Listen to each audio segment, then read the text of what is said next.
आदमी एक चुनाव हारने के बाद टूट जाता है, लेकिन मैं तीसरा चुनाव हारने के बाद भी आपके सामने आपके बीच में खड़ा हूं। वाकई इस हिम्मत के लिए तो नरेश मीणा की तारीफ करनी पड़ेगी। अंता में उपचुनाव हारने के बाद भी नरेश मीणा अडिग हैं। अपने बड़े भाई और आरएलपी चीफ हनुमान बेनीवाल के साथ मैदान में अब भी चट्टान की तरह डटे हैं।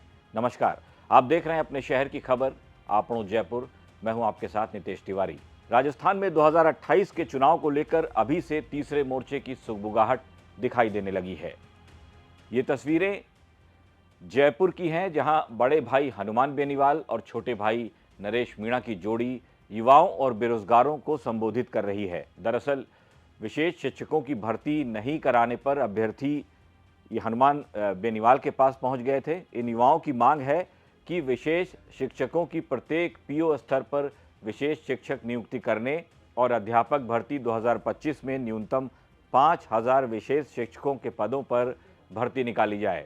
अपनी इस मांग को लेकर तमाम अभ्यर्थी आंदोलन कर रहे थे और अपनी मांगों का ज्ञापन लेकर आरएलपी चीफ हनुमान बेनीवाल के पास पहुंच गए और उन्हें अपना ज्ञापन सौंप दिया। हनुमान बेनीवाल ने अभ्यर्थियों को भरोसा दिया है कि उनकी ये मांगे न सिर्फ सरकार तक पहुंचाई जाएंगी, बल्कि इन्हें पूरा भी करवाने पर पूरा जोर दिया जाएगा।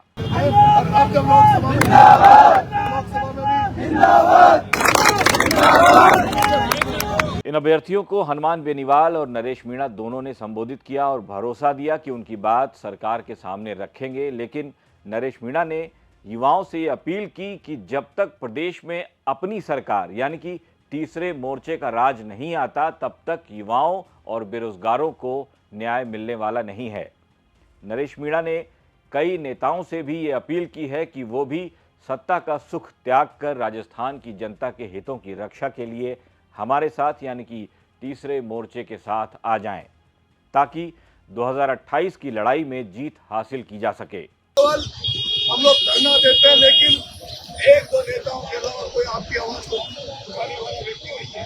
केवल हनुमान जी जब भी यहाँ पर लगता था, क्योंकि डॉक्टर साहब तो जब से बीजेपी में गए, जब से मंत्री बने हैं, डॉक्टर साहब बोल नहीं पा रहे। अभी भी भाई साहब से हमारी बात चल रही थी। हमने कहा कि भाई डॉक्टर साहब को अभी भी छोड़ देना चाहिए, समय है, और राजस्थान की जनता के लिए, राजस्थान के किसानों के लिए इन दोनों पार्टियों को हटाकर हमें एक नया फ्रंट बनाकर जनता के लिए लड़ना चाहिए। मेरे साथ में भाई साहब ने आपको मार्गदर्शित किया।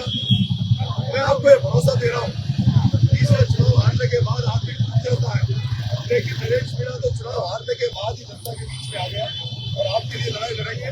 मैं भाई साहब से अभी भी रचना हम लोग तैयार कर रहे थे कि राजस्थान में किस तरह से नई क्रांति पैदा हो, ताकि ऐसे नेता राजस्थान में 200 बेटे वहाँ पर विधानसभा कितने 200